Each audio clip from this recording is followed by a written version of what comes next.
అడిగినప్పుడు ఏమంటున్నారు? ఇంతకుముందు ఒక డాక్టరు, టీచరు, పోలీసు, ఇంతే. ఇవేనా 3 ప్రొఫెషన్లు ఉన్నాయి? ఇంకా చాలా ఉన్నాయి. 70-80 ప్రొఫెషన్లు. జిల్లా స్థాయిలో 70 మంది అధికారులు ఉన్నారు. వాళ్ళు విద్యార్థుల దగ్గరికి వెళ్తే ఒక ఫారెస్ట్ ఆఫీసరు, లేకపోతే ఒక ఆయన వెటర్నరీ ఆఫీసరు, ఇంకో ఆయన ఇండస్ట్రియల్ ఆఫీసరు, ఇట్లా వేరు ఆఫీసర్లు అందరూ విద్యార్థులకు పరిచయం అవుతుంటే జిల్లా స్థాయిలో ఇన్ని రకాల ఉద్యోగాలు ఉన్నాయి, ఇవన్నీ ఉద్యోగాలు కూడా మేము పొందొచ్చు అని పిల్లలకు ఒక నూతన స్ఫూర్తి, కొత్త ఇన్స్పిరేషన్ రావచ్చు అన్నమాట. ఒక ఆయన ఫర్ ఎగ్జాంపుల్ ఫారెస్ట్ ఆఫీసర్ వచ్చిందనుకోండి మీ దగ్గరికి, అంటే నేను కూడా ఫారెస్ట్ ఆఫీసర్ కావచ్చు. ఒక పోలీసులోనే ఇంకో శాఖ ఉంది, ఆర్మీ ఉంది, నేవీ ఉంది, రకరకాల వృత్తులు ఉంటాయి. ఈ ప్రొఫెషన్స్ అన్నింటినీ కూడా మీకు పరిచయం చేయాలి. పరిచయం చేస్తే విద్యార్థులు ఒక న్యూ ఇన్స్పిరేషన్ వస్తుంది అనేది మేడం యొక్క కాన్సెప్ట్. ఇది only government college, government school స్టూడెంట్స్కే ఉంటుంది. నేను ప్రైవేట్ కాలేజెస్ ఎప్పుడైనా విజిట్ చేసినప్పుడు పిల్లలతో ఇంటరాక్ట్ అవుతుంటే what you want to be, what is your future goal అంటే ప్రతి ఒక్కరు సాఫ్ట్వేర్ అంట. ప్రైవేట్ కాలేజీకి వెళ్తే ఎవరు అడిగినా కూడా దాదాపు 90% స్టూడెంట్స్ అందరూ సాఫ్ట్వేర్స్ అంటారు. అదే గవర్నమెంట్ కాలేజ్ స్టూడెంట్కి పోతే స్కూల్కి వెళ్తే మాత్రం అక్కడ మేము టీచర్లు అవుతాము, డాక్టర్లు అవుతాం, పోలీసులు అవుతాం అని ఇట్లా అంటున్నారు. అంటే ఇక్కడ గవర్నమెంట్ ఇన్స్టిట్యూషన్లో చదివిన విద్యార్థులకి ఈ దేశం మీద మక్కువ, ప్రేమ ఉంది. అట్లాంటి విద్యార్థులను తయారు చేస్తున్నటువంటి ఉపాధ్యాయులు నిజంగా అభినందనీయం.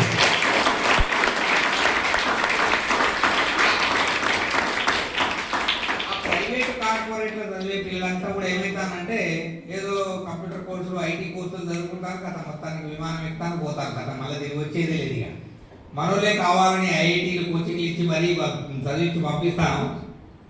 చివరికి ఆ తల్లిదండ్రుల అంత్యక్రియలు కూడా పార్టిసిపేట్ చేయలేనటువంటి దయనీయమైన పరిస్థితి మన పేరెంట్సే తెచ్చుకుంటున్నారు. ఈ మధ్యలో వాట్సాప్లో కూడా చూస్తున్నాం. తల్లిదండ్రులు ఇద్దరు చనిపోయి శవమాత కుళ్ళిపోయినా కూడా నెల రోజుల దాకా కూడా వాటిని పట్టించుకోలేనటువంటి పరిస్థితి.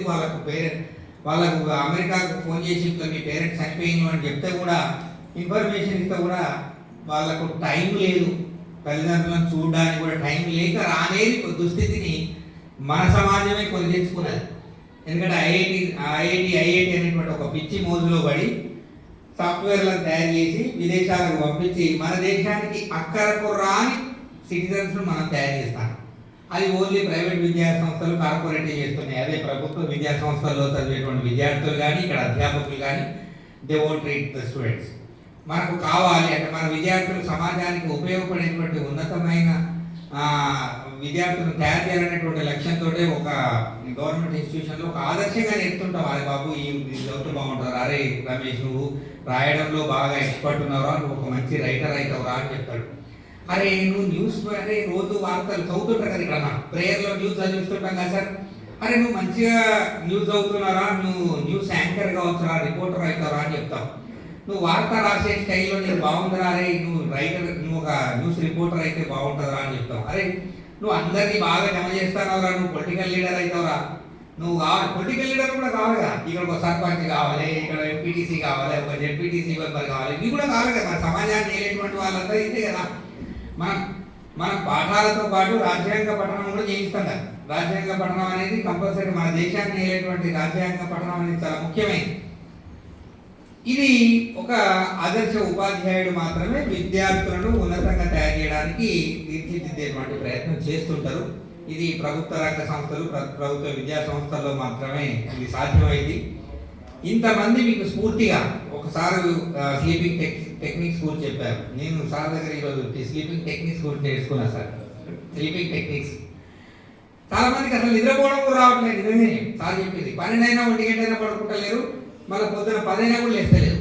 అది యూత్ జనరేషన్ అట. ఇదేమో టెక్నిక్, అదేమో ఏ యూత్ అర్థం కావట్లేదు. 5 గంటలకే లేవాలి, ప్రాతకాలమే లేవాలి, సంధ్యావందనం ప్రాతకాలం అనేది బ్రహ్మముహూర్తంలో లేవాలి. బ్రహ్మముహూర్తంలో పఠిస్తే అది మనకు జ్ఞాపక శక్తి ఉంటుంది. ఎక్కాలు వల్లించాలి, ఎక్కాలు నేర్చుకోవాలంటే ఖచ్చితంగా ఎర్లీ మార్నింగ్ నేర్చుకోవాలి. శ్లోకాలు నేర్చుకోవాలంటే ప్రాతకాలమే నేర్చుకోవాలని అభ్యసనం చేయించేవారు. ఆ శ్లోక పఠనం లేదు, ఎక్కాలైతే అసలు అడుగుతూనే లేదు టేబుల్ ఎక్కాలి. ఎందుకంటే పిల్లలను కొట్టద్దా తిట్టద్దా, టీచర్లకు ఒక పెద్ద టాస్క్ అయిపోయింది. కొడితేనో కొట్టిందంటారు, తిడితేనో తిట్టిందంటారు. మరి ఎట్లా నేర్చుకోవాలి, ఎట్లా వాళ్ళకి నేర్పడం టాస్క్ అవుతుంది, మీకు నేర్చుకోవడం కూడా టాస్క్ అవుతుంది. డిసిప్లిన్గా కూర్చోబెట్టడం అనేది ఒక పెద్ద టాస్క్. ఇది విద్యా వ్యాసంగం అనేది రాను రాను చాలా కఠినంగా మారేటట్టుంది. అయినప్పటికీ కూడా మా అధ్యాపకులు ఉపాధ్యాయులు ఏదో రకంగా విద్యార్థులను ఆకట్టుకునే రీతిలో తమ యొక్క ప్రవర్తనతో మాట రీతితోటే విద్యార్థులను ఆకట్టుకుంటున్నారు, చెప్తున్నారు. సరే, ఇదంతా మీకు చాలా విషయాలు చెప్పారు సార్ మన ముందు మాట్లాడిన వాళ్ళు. అవే మళ్ళీ మీరు ఒక లక్ష్యం ఏర్పరచుకోవాలి, ఆ లక్ష్యంతో ప్రయాణించాలి, జీవితంలో టార్గెట్ లేకుండా మనం జీవించొద్దు అనేది సార్ చాలా చక్కగా చెప్పారు. దాన్ని మీకు ఇంకో కోణంలో చెప్పేది ఏంటంటే, మీరు బస్ స్టాండ్కి వెళ్ళారు, బస్ స్టాండ్కి వెళ్ళి మీరు నర్సంపేటకి పోవాలనుకొని అనుకున్నారు, కానీ వర్ధనపేట బస్ ఎక్కారు. ఎక్కడికి వెళ్తారు అప్పుడు? వర్ధనపేటకి పోతారు కదా, నర్సంపేట పోగలరా? మీరు ఒక టీచర్ కావాలి, లేదా ఫర్ ఎగ్జాంపుల్ ఒక ఇంజనీర్ కావాలనుకున్నారు, పోయి ఇంటర్మీడియట్లో బైపీసీ గ్రూప్ చేయాలి అనుకోండి, ఏమైపోతుంది మళ్ళీ అక్కడ బైపీసీ గ్రూప్ చేస్తే మీరు డాక్టరో లేదా వేరే ఇంకా సైక్రియాట్రిస్టో లేదా అగ్రికల్చరో ఏదో ఒక కోర్సు పోవాల్సి వస్తుంటారు. అంటే లక్ష్య నిర్ధారణ చేసుకోవడం ఎట్లయితే ఉంటుందో ఇక్కడ నుండే, అంటే ఆ కోర్సులో సర్టెన్ కోర్సులో చేరడం కూడా మన లైఫ్ స్టైల్ మారుతుంటుంది, చేరడంలో కూడా మన లైఫ్ స్టైల్ స్టార్ట్ అవుతుంటుంది. నేను స్కూల్ లెవెల్లో ఉన్నప్పుడు హిందీ మాస్టర్ తోటి ఒక్కొక్క మార్క్ కోసం కొట్లాడేటోళ్ళం. అదే మీరు కొట్లాడుతానో లేదు, మేడం నాకు ఒక్క మార్క్ ఎందుకు తగ్గించింది, 25 వేయాల్సిందే, ఎందుకు మార్కు తగ్గించారు, ఈ మార్క్ ఎందుకు ఎక్కడ తగ్గించింది, అసలు నాకు తప్పేం జరిగింది, 99 మార్కులు రావాల్సిందే, 100 ఎందుకు ఈ ఒక్క మార్క్ ఎందుకు తగ్గించాను అని కొట్లాడే వాళ్ళం. ఈ మధ్యలో మీరు కొట్లాడుతున్నారో లేదో తెలియదు. ఎవరైనా అడుగుతారా సార్ నాకు ఎందుకు మార్కులు తగ్గించారు సార్ అట్లా. బృంద పఠనం అంటే కంబైన్డ్ స్టడీ. 2-3 స్టూడెంట్స్ సాయంత్రం కూడా కూర్చొని క్వశ్చన్ ఆన్సర్స్ డిస్కస్ చేసుకునేవాళ్ళు. ఒకడు ప్రశ్న వేస్తే ఇంకోటి జవాబు చెప్పడం, వాడు వేసిన దానికి చెప్పడం. అరే వీడు ఆన్సర్ వాడు చక్కగా చెప్తాడు, నేనెందుకు చెప్పలేకపోతాను ఫర్ ఆన్సర్. 4 మార్కుల ప్రశ్నలు, 8 మార్కుల ప్రశ్నలు, 2 మార్కుల ప్రశ్నలు ఉంటాయి కదా, టకటగా ఆన్సర్ చెప్పేది, టకటగా ఆన్సర్, ఒక one word answer objective questions వాడు అడుగుతుంటే టకటగా చెప్పేవాళ్ళు. అరే నేనెందుకు చెప్పలేకపోతా, నేను ఒకసారి చదవాలి అని ఆ స్పిరిట్ తోటి ఒకరినొకరు చూసి స్పిరిట్ తోటి నేర్చుకునేవారు. We don't have any guides లేవు, టెక్స్ట్ పేపర్ లేవు, షార్ట్ కట్ మెటీరియల్ లేవు, ఏమి లేవు. ఏం సార్ అంత మారుమూల ప్రాంతాల్లో మీకు ఏమున్నాయి, ఏం లేవు సార్. ఎక్కడో బొగతా జలపాతం ములుగులో అక్కడ ఉండి అప్పుడు వాళ్ళ మాస్టర్లే వాళ్ళకు ఒక గైడ్, మాస్టరే గైడు, మాస్టరే టెక్స్ట్ పేపర్, మాస్టరే షార్ట్ కట్ మెటీరియల్ అన్నీ. మేము ఆ రోజుల్లో ఎటువంటి ఫెసిలిటీస్ లేకుండా చదువుకోగలిగినాం, ఇంత స్థాయిలో ముందుకు పోయి. మీకు అన్ని ఫెసిలిటీస్ ఉన్నాయి, కానీ మీకు ఉన్నటువంటి ఏకైక షార్టేజ్ ఏంటంటే you are not conversing with others. మీరు ఇంకోతో మాట్లాడలేరు, అదొక పెద్ద సమస్య. మీకు అన్ని ఫెసిలిటీస్ ఉన్నాయి, అన్ని రకాల సౌలభ్యాలు ఉన్నాయి, సెల్ ఫోన్లు ఉన్నాయి, స్మార్ట్ ఫోన్లు ఉన్నాయి, కంప్యూటర్లు ఉన్నాయి, అన్ని రకాలు. వికీపీడియాలో కొడతాయి. ఇంకా ఏ టెక్నాలజీ వచ్చింది, మీరు వాట్సాప్లో ఒకటి ఉంటుంది, ఏ క్వశ్చన్ అడిగినా చెప్తారు. డాక్టర్ దగ్గర ఓనక్కర్లే, ఏ డాక్టర్ ఉంటుంది వాట్సాప్లో, doctor I got fever, what is the medicine అని క్వశ్చన్ అడుగుతాడు, విత్ ఇన్ సెకండ్స్లో చెప్తారు సమాధానం. ఏం సార్ ఆ టెక్నాలజీ ఇప్పుడు వచ్చేసింది. మరి అప్పుడు అది ఏమడుగుతుంది అంటే, నీకు ఫీవర్తో పాటు ఇంకా దగ్గుందా, జలుబుందా అని కూడా క్వశ్చన్ అడుగుతుంటుంది. అప్పుడు దాన్ని కరెక్ట్ ప్రాంప్ట్ ఇస్తేనే కరెక్ట్ సమాధానం ఇస్తుంది. అంటే మీ ఫ్రెండ్ కూడా కరెక్ట్ ప్రాంప్ట్ పర్సన్ ఉండాలి మీతో పాటు. కరెక్ట్ ప్రాంప్ట్ పర్సన్ కనుక మీకు ఫ్రెండ్ లేకపోతే, సరైనటువంటి మిత్రుడు లేకపోతే నీకు సరైన నాలెడ్జ్ కూడా రాదు. ఇది బాగా ముఖ్యమైనది. అంటే you are not discussing with others. అంటే మీరు చాలా మంది సినిమాలు రాత్రిపూట చూస్తాను, కానీ తెల్లారి సినిమా గురించి మాట్లాడుకుంటున్నారా? మాట్లాడుకోవట్లేదు. సినిమా స్టోరీలు మేము చెప్పుకునేది ఒక cinema story, NTR ANR cinema, Chiranjeevi cinema వచ్చిందంటే ఆ చిరంజీవి సినిమా స్టోరీ అంతా తెల్లారి మాట్లాడుకునేది. అరే ఆయన ఇట్లా ఫైట్ చేసిండ్రా, అట్లా డ్యాన్స్ చేసిండ్రా, చిరంజీవి స్టెప్పులు ఇట్లా వేసిండు, అరే నేను ఇట్లా వేయగలుగుతా, ఆ సినిమా పేరు ఇట్లా డిజైన్ ఇట్లుంది, ఆ డిజైన్ ఇట్లా అని మేము మాట్లాడుకునే వాళ్ళం. మాట్లాడుకోవడంలో కన్వర్జేషన్ స్కిల్స్ అనేది మాకు ఆటోమేటిక్గా ఎవరు నేర్పకున్నా కూడా అవి పెరిగినాయి. సైకిల్ మీద రంగశాయిపేట నుండి వరంగల్ దాకా మేము సైకిల్ మీద స్కూల్కి వచ్చేవాళ్ళం. వస్తూ కూడా క్వశ్చన్ ఆన్సర్ గురించి మాట్లాడుకునే వాళ్ళం, మాస్టర్ల గురించి మాట్లాడుకునే వాళ్ళం. పలానా టాపిక్ ఇవాళ హిందీ మాస్టర్ ఎట్లా చెప్తాడు, ఇంగ్లీష్ మాస్టర్ షేక్స్పియర్ లెసన్ ఉందంటే అరే ఇవాళ సార్ ఇట్లా చెప్తారు రాని సైకిల్ మీద వెళ్ళుకుంటూ మేడం ఈ పాఠం ఎట్లా చెప్తుందో చూద్దాం రా ఇవాళ అని రాబోయే లెసన్ గురించి కూడా డిస్కస్ చేసుకునేవాళ్ళం. అట్లాంటి చర్చలు ఈ రోజుల్లో కనబడట్లేదు. తల్లిదండ్రులతో మాట్లాడడం మానేశారు, మిత్రులతో మాట్లాడడం మానేశారు. ఇంతకుముందు వక్తలు చెప్పినట్టు అందరూ ఎవ్రీబడి హ్యాబిచుయేటెడ్ టు స్మార్ట్ ఫోన్స్తో హ్యాబిచుయేట్ అయ్యేసరికి ఏమవుతుందంటే ఆ స్మార్ట్ ఫోన్ ఏది చెప్తే మన మెదడులోకి అదే ఎక్కుతుంది కదా, అది తప్ప వేరేది రేవట్లేదు. సరే దీనివలన ఏమవుతుందంటే మానసికంగా బలహీనం అవుతున్నాం బాగా. అంటే ఏదైనా అచీవ్ చేయాలంటే, ఏదైనా పని సాధించాలంటే మానసికంగా బలహీనలై కొన్ని చిన్న చిన్న సమస్యలు తట్టుకోలేకపోతారు పిల్లలు. చిన్న సమస్యలు ఏమైనా వస్తే తట్టుకోలేక చాలా వరకు అసలు ఆ సమస్య పరిష్కారం కాదనుకొని సూసైడ్ చేసుకుంటారు. చిన్న పిల్లలు 18 సంవత్సరాలు 16 సంవత్సరాల పిల్లలు సూసైడ్ చేసుకుంటారు. ఏం పెద్ద వాళ్ళకి ఏమైనా కుటుంబ భారం లేదు, వాళ్ళ మీద ఏం ఆర్థిక భారం లేదు, ఏం లేకున్నా కూడా చదువు అంటే జీవించడమే వేస్ట్ అనుకొని సూసైడ్ చేసుకుంటుంటారు. ఇట్లాంటి దౌర్బల్యాలకు కారణం ఏంటంటే they are not conversing with others, అంటే ఇతరులతో మాట్లాడట్లేదు. అంతేకాకుండా ఉన్నటువంటి టైంను వాళ్ళు సద్వినియోగం చేసుకోవట్లేదు. స్లీపింగ్ టైం అంతేకాకుండా ఉన్న సమయాన్ని చదువు మీద, తర్వాత టైం డివిజన్, ఎన్ని గంటలు ఆడుకోవాలి, ఎన్ని గంటలు చదువుకోవాలి, ఎన్ని గంటలు రీడింగ్ కోసం, ఎంత పోటీ పరీక్షలు ప్రిపేర్ కావాలి, ఇదంతా కూడా we have to plan hour timing చేసుకోవాలి. దీనికోసమే ఒక చిన్న టెక్నిక్ మేము చెప్పాము. ఏమంటే కంట్రోల్ ఆల్ట్ డిలీట్. ఇది కొంచెం మీరు నేర్చుకోండి. ఏ సమస్య వచ్చినా కూడా, ఫర్ ఎగ్జాంపుల్ కంప్యూటర్ ఉంది కదా, కంప్యూటర్ హ్యాంగ్ అయిపోతుంది ఒక్కసారి. కంప్యూటర్ ఆటోమేటిక్గా మీ దగ్గర సిస్టమ్ ఎప్పుడైనా హ్యాంగ్ అయిపోయినప్పుడు మనం ఏం చేస్తామంటే మళ్ళీ రీస్టార్ట్ చేయాలి. కంప్యూటర్ కనుక మళ్ళీ రీస్టార్ట్ చేయాలంటే మనం ఏం చేస్తాం, కంట్రోల్ ఆల్ట్ అండ్ డిలీట్ కొడితే ఆటోమేటిక్గా రీస్టార్ట్ అవుతుంది. అంటే మీ మీ మీ మైండ్ కూడా ఒక్కోసారి మొత్తానికి ఆగిపోయింది అనుకోండి, మీ మైండ్ ఆగిపోయింది, ఆ సమస్య అస్సలు పరిష్కారం అయితే లేదు. అదే ఎంత చేసినా కూడా అసలు నాకు ఈ సమస్య అసలు నా మెదలకి పోతలేదు ఏంటి, ఎట్లా మరి దీనికి పరిష్కారం అనుకుంటే నెంబర్ 1 చేయాల్సింది అంటే కంట్రోల్ అవర్ సెల్ఫ్. మనకు మనం కంట్రోల్ చేసుకోవాలంటాం, మనం నియంత్రించుకోవాలి. కొందరు ఏం చేస్తారంటే ఆవేశం వచ్చినప్పుడు ఆ ఆవేశం ఇంకోరిని చూపెడతారు, ఈ చేతిలో తీసుకొని గట్టిగా కొడతాంటారు, అంతేకాకుండా తిడుతుంటారు. ఏదైనా సమస్య వచ్చినప్పుడు అసలు ప్రపంచంలో ఈ భూలోకంలో ఎవరికి సమస్య లేనట్టు వీని మీదే ఉన్నట్టు ఇతరుల మీద గట్టిగా అరుస్తుంటారు, తిడుతుంటారు. తిడుతుంటే ఏమైందంటే నువ్వు తింటే వాడు ఊరుకుంటాడా? ఏం చేస్తాడు? వాడు కూడా తింటాడు. మన దగ్గర నువ్వు కొట్టినా అనుకో వాడు ఏం చేస్తాడు? వాడు కూడా కొడతాడు కదా. మరి అక్కడ సమస్య పెరుగుతుందా తగ్గుతుందా? అది అట్లా కాకుండా ఏం చేయాలంటే we have to control our mind. Control మన మైండ్ను మనం నియంత్రించుకోవాలి. అంటే ఏ సమస్య అయినా రాని, అది మానసిక సమస్య, శారీరక సమస్య, ఏదైనా రాని, అది కుటుంబ సమస్య కానీ, ఎగ్జామినేషన్ సమస్య కానీ, ప్రిపరేషన్ సమస్య కానీ, ఏదైనా చాలా మనం రోజు ఏదో ఒక సమస్య మన నెత్తి మీద ఉంటూనే ఉంటుంది, అంతే కదా, ఉండదా? కంపల్సరీ ఉంటుంది. అట్లాంటి సమస్య వచ్చినప్పుడు ఏంటంటే we have to control our self, మనల్ని మనం నియంత్రించుకోవాలన్నమాట. కొందరు ఏంటంటే ఆ సమస్య నియంత్రించుకోలేక ఆ సమస్యను మెల్లగా ఏం చేస్తుంటారంటే డైవర్ట్ చేస్తుంటారు. కంట్రోల్ ఆల్టర్ చేస్తుంటారు. ఏదైనా ఒకరికి సమస్య వచ్చిందనుకో ఇంకోరికి డైవర్ట్ చేయాలి. అరే నాకు ఈ సమస్య ఉన్నదిరా, నీకు కూడా ఉన్నదా, నాకు జ్వరం వచ్చింది, నాకు జ్వరం వచ్చిందంటే మరి నీకు వచ్చిందా, అరే అందరికి వస్తుందా, హాస్పిటల్లో చూస్తే 20-30 మంది ఉన్నారు, 30 మంది జ్వరం వచ్చింది, నాకు కూడా వచ్చింది, ఏం కలుపు. అర్థమైందా? నీ ఒక్కరికే జ్వరం వచ్చింది అనుకో బాగా బాధ అనిపిస్తాడు. అరే అందరూ మంచిగా ఉన్నారు, హ్యాపీగా ఆడుకుంటాను, పండుగ రోజు వస్తే నేను ఒక్కరినే జ్వరం వచ్చి ఏడుచుకుంటున్నా, అప్పుడు ఇంక సమస్య ఇంకెక్కువైందట. మీకు అర్థమవుతుంది అనుకుంటాను నేను చెప్పేది. సమస్య మనం ఆలోచిస్తుంటే మనకి ఎక్కువ అనిపిస్తుంటుంది. మీకు ఇంకా ఈజీ ఎగ్జాంపుల్ ఏంటంటే కరెంటు పోయింది ఇంట్లో, మన ఇంట్లో కరెంటు పోయింది, చుట్టుపక్కల వాళ్ళందరి ఇళ్ళలో కరెంట్ ఉంది, మన ఇంట్లో మాత్రం పోయిందంటే ప్రాబ్లం ఏంటి? మన ఇంట్లోనే సమస్య. మీ వాడంతా కూడా కరెంట్ పోయింది అనుకోండి, మీ వాడంతా కూడా కరెంట్ పోయింది, అప్పుడు మీరు నిబ్బరంగా ఉంటారు అన్నమాట. అందరికి పోయింది కదా, అందరికి వచ్చినప్పుడు మాకు కూడా వస్తుంది, అందరికీ కరెంట్ వచ్చినప్పుడు మాకు కూడా వస్తుంది.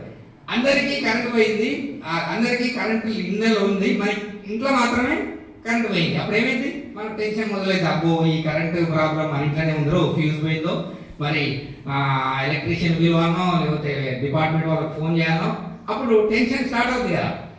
ఆ టెన్షన్ స్టార్ట్ అయినప్పుడు ఏం చేయాలి? మనం దాన్ని కంట్రోల్ చేసుకోవాలి. కంట్రోల్ చేసుకొని అరే దీనికి ఎట్లా, ఎవరికి ఎలక్ట్రీషియన్ ఫోన్ చేయాలన్నా, ఎవరికి చేయాలని మనం ఆలోచిస్తాం. దాన్ని ఏమంటాం? ఆల్టర్. ఆ సమస్యను ఆల్టర్ చేసుకోవాలి. Control alter delete. ఇక తర్వాత ఏం చేయాలి? దానికి పరిష్కారం ఎక్కడ దొరుకుతుంది?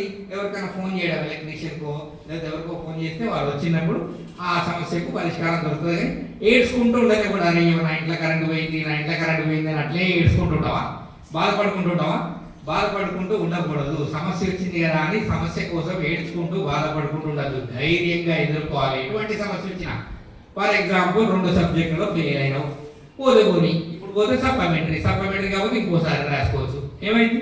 నేను ఇంటర్మీడియట్లో సప్లిమెంటరీలో ఫెయిల్ అయినా, నేను ఇంటర్మీడియట్ మార్చిలో ఫెయిల్ అయినా కూడా నేను ఈరోజు ఇంటర్మీడియట్ విద్యాధికారిని అయినా. చూడండి, ఇంటర్మీడియట్లో ఫెయిల్ అయినా,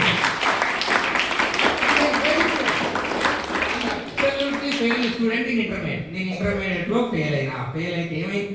సప్లిమెంటరీ రాసుకున్న డిగ్రీ కాలేజీలో నాకు సీటే ఇవ్వలేదు. ఏ డిగ్రీ కాలేజీలో సీట్ ఇవ్వలేదు. వరంగల్లో సీకేఎం ఎల్బీ కాలేజ్ ఎక్కడ కూడా డిగ్రీ సీట్. సార్ వీడు వేదవా నాకు ఒక్కరికి సీట్ ఇవ్వకపోతే ఇట్లాంటి వేల మంది గ్రాడ్యుయేట్లను నేను తయారు చేస్తాను.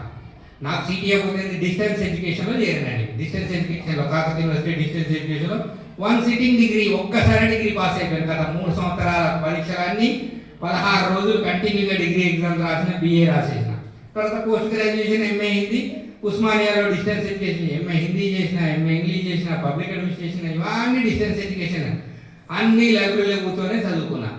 అన్ని లైబ్రరీలోనే కూర్చొని చదువుకున్నా. ఉద్యోగాలు దాదాపు 5-6 రకాల ఉద్యోగాలు పొందాను. టీచర్ పోస్టులు 2 సార్లు వచ్చింది, ఎలక్ట్రిసిటీ డిపార్ట్మెంట్ 2 సార్లు పోస్టులు వచ్చింది, తర్వాత ఆర్టీసీలో ఎలక్ట్రీషియన్గా సెలెక్ట్ అయినా, తర్వాత జూనియర్ లెక్చర్గా సెలెక్ట్ అయినా, తర్వాత ఎన్నో రకాల ఉద్యోగాలు. ఢిల్లీ పోలీసులో ఎస్ఐ పోస్టు కూడా సెలెక్ట్ అయ్యాను. ఇవన్నిటికి సెలెక్ట్ కావడానికి కారణం ఏంటంటే లైబ్రరీలో సీరియస్గా కూర్చొని చదువుకుంటూ ఉండడం నిరంతరం. అంతేగాని నేను ఇంటర్మీడియట్ ఫెయిల్ అయినా అని నేను ఆ రోజు అట్లనే ఏడ్చుకుంటూ ఉంటే మా నాన్న తీసుకుపోయి ఏ దుకాణంలో ఎక్కడో చిన్న వ్యాపారంలోనో ఎక్కడో కూలీగానో ఎక్కడో పడేసుకోడు, అక్కడే ఆ పని చేసుకుంటాడు. లే నేను నన్ను ఒక్కరిని ఫెయిల్ చేయడం వల్ల డిగ్రీలో ఒక్క సీట్ ఇవ్వలేదు నాకు. డిగ్రీలో ఒక్క సీట్ ఇవ్వకపోతే నాలాంటి కొన్ని వందల మంది వేల మంది గ్రాడ్యుయేట్లను తయారు చేసిన. నేను ఎక్కడ జూనియర్ కాలేజ్ పోతే అక్కడ డిస్టెన్స్ ఎడ్యుకేషన్ సెంటర్ పెట్టుకుంటూ వచ్చిన. మహిబాద్లో distance open university study centre పెట్టాను, గార్లలో డిస్టెన్స్ స్టడీ సెంటర్ పెట్టాను, సిర్పూర్ టౌన్లో పెట్టాను, కాగజ్ నగర్లో పెట్టాను. స్టడీ సెంటర్ పెట్టడం వల్ల కొన్ని వేల మందికి గ్రాడ్యుయేట్గా తయారు చేసేటువంటి అవకాశం ఇచ్చాను. అంటే నాకు ఒక్క సీట్ ఇవ్వలేదు కదా గవర్నమెంట్. నేను నేర్చుకుంటూ బాధపడుకుంటున్నానా? లేదు. నాలాంటి కొన్ని వేల మంది గ్రాడ్యుయేట్లను తయారు చేసేటువంటి వేదిక నేను ఏర్పాటు చేసుకోగలిగిన. అంత కసిగా పట్టుదలగా ఉండాలి. బాధపడనే పడద్దు, అసలు ఏడ్చుకుంటూ ఉండనే ఉండద్దు. అసలే సమస్య వచ్చింది కదా అని బాధపడుకుంటూ వీలుకుంటూ ఉండద్దు. ఆ సమస్యను పరిష్కార దిశలో ఆల్టర్ చేయాలి. ఎవరన్నా నీకు ఎప్పుడైనా మీకు ఏదైనా సమస్య వచ్చిందంటే కనీసం ముగ్గురితో మాట్లాడండి. ఆ సమస్య గురించి ఎవరెవరు ఏమంటున్నారు, ఓహో ఇట్లా అంటా, వీడు ఇట్లా అంటుండు, దీనికి పరిష్కారం ఎట్లా అని ఆలోచించి నీ మైండ్లోకి వెళ్ళి దాన్ని డిలీట్ చేయడం ఎట్లా, కంట్రోల్ ఆల్ట్ డిలీట్ అనేటువంటి ఫార్ములా మీరు ఫాలో అయితే మీ జీవితంలో తప్పనిసరిగా మీరు అన్ని సమస్యలను పరిష్కరించుకోగలుగుతారు. మీరు తప్పనిసరిగా విజయం సాధించగలుగుతారు. మీరు రాబోయే పరీక్షల్లో మంచి విజయం సాధించాలని మీ అధ్యాపకులు ఇచ్చేటువంటి గైడెన్స్, మీ టీచర్లు ఇచ్చేటువంటి గైడెన్స్ రెగ్యులర్గా ఫాలో అవుతుండండి. గవర్నమెంట్ కూడా చాలా ఫెసిలిటీస్ ఇస్తున్నది. స్నాక్స్ కూడా పెడుతున్నారు, మార్నింగ్ స్నాక్స్, ఈవినింగ్ స్నాక్స్ అని, స్టడీ అవర్స్ అని, కొత్త మీకోసం ఇంట్రడ్యూస్ చేస్తున్నారు. యూనిఫామ్ స్కీమ్ అని, మిడ్ డే మీల్స్ అని. సెంట్రల్ గవర్నమెంట్ అయితే చాలా కొత్త పథకాలు ఇంట్రడ్యూస్ చేస్తున్నారు.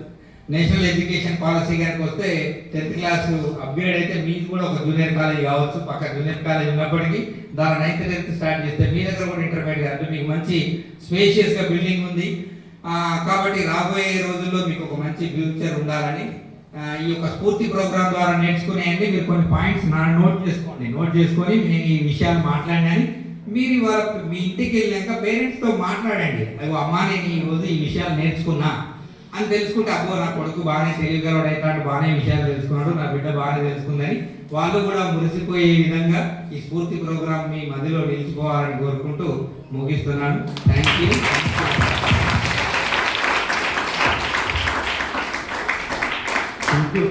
Thank you sir. పిల్లలు ఇప్పుడు విన్నారు కదా.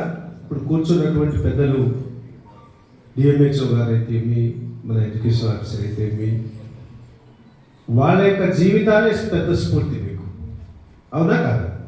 ఏ స్థితిలో నుంచి ఎక్కడి వరకు వచ్చారనేటువంటిది.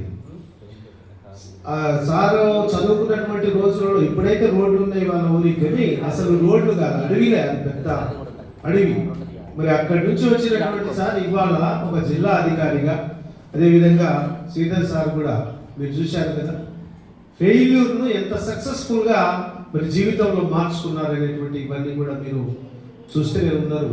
ఇక్కడ కూర్చున్నటువంటి ఉపాధ్యాయులు అందరూ కూడా గవర్నమెంట్ స్కూళ్ళల్లో చదువుకున్నటువంటి వాళ్ళు అందరూ.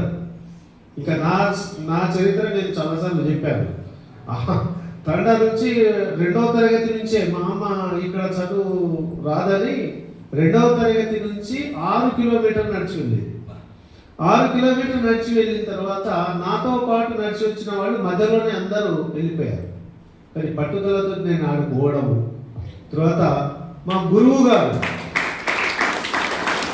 వెంకటాచారి గారండి మా గురువు గారు ఆ రోజు ఏపీఆర్టీసీ ఎగ్జామినేషన్కు అప్లికేషన్ పెట్టించి నాకు తెలియదు అది. ఆయన తీసుకొచ్చి నన్ను వరంగల్లో ఎగ్జామ్ రాయడము, నేను అప్పుడు ఉట్నూరులో సీట్ రావడము, ఇవాళ ఇక్కడ మీ దగ్గర కూర్చున్నా, లేకుంటే నేను ఎక్కడో మిగతా వాళ్ళందరితో ఉండేటోని. కాబట్టి పల్లెటూరులో ఉన్నాం మేము, గవర్నమెంట్ స్కూల్లో చదువుతున్నామని ఎట్టి పరిస్థితుల్లో మీ మనసులో రాకూడదు. ఎవరైనా ఇప్పుడు సార్ చెప్పినట్టుగా డాక్టర్లు అందరూ కూడా గవర్నమెంట్ హాస్పిటల్లో ఉన్న డాక్టర్లే మిగతా డాక్టర్లకు చదువు చెప్తారు. మరి గొప్ప గొప్ప వైద్యులు ఉండేది గవర్నమెంట్ హాస్పిటల్లోనే, అదేవిధంగా గొప్ప గొప్ప ఉపాధ్యాయులు ఉండేది కూడా గవర్నమెంట్ స్కూల్లోనే. కాబట్టి గవర్నమెంట్ స్కూల్లో మీకు ఉన్నతమైనటువంటి విద్య అందుతున్నది. అందుకు మీరు వాటిని మీరు తీసుకొని ఇలాంటి పెద్దవాళ్ళ యొక్క స్ఫూర్తిని పొందాలి. ఇంకా డిఎంఓ సార్ చాలా చక్కటి సమాచారాన్ని మీకు అందించడం జరిగింది. అదేవిధంగా మన డాక్టర్ వంశీ గారు, అదేవిధంగా నవీన్ సార్, వీళ్ళందరూ కూడా మీకు అందుబాటులో ఉంటూ చక్కగా వివరణ ఇస్తూ ఉంటారు. ఇంకా సార్ మనకు భరత్ సార్ అయితే సార్ దగ్గర నేనే ఇప్పుడు నేర్చుకున్నాను నిద్రపోవడం. నాకు ఇంతకు ముందు చాలా తక్కువ తెలిసేది సార్, ఇవాటి నుంచి పాటిస్తా ఆ విషయాలు. థ్యాంక్ యూ సార్, మీరు ఇచ్చినటువంటి గొప్ప విషయాలను విద్యార్థులకు మరి నెక్స్ట్ రిపీట్ కూడా చేస్తాము. ఇవాళ రేపట్లో మీకు చెప్పినటువంటి విషయాలు ఏమేమి చెప్పారనేటువంటివి వాటిని పిల్లలకు అంది మరి భవిష్యత్తులో మీరందరూ కూడా ఉన్నత స్థితికి ఎదగడానికి మన గౌరవ కలెక్టర్ గారు మనకు ఒక గొప్ప అవకాశాన్ని ఇవ్వడం జరిగింది. ఆ అవకాశాన్ని మీరందరూ ఉపయోగించుకుంటున్నారు. ఆ విధంగా మీరు గొప్ప వాళ్ళు తయారవుతారని ఆశిస్తూ మరి వచ్చినందుకు ప్రత్యేక ధన్యవాదాలు సార్. Thank you sir.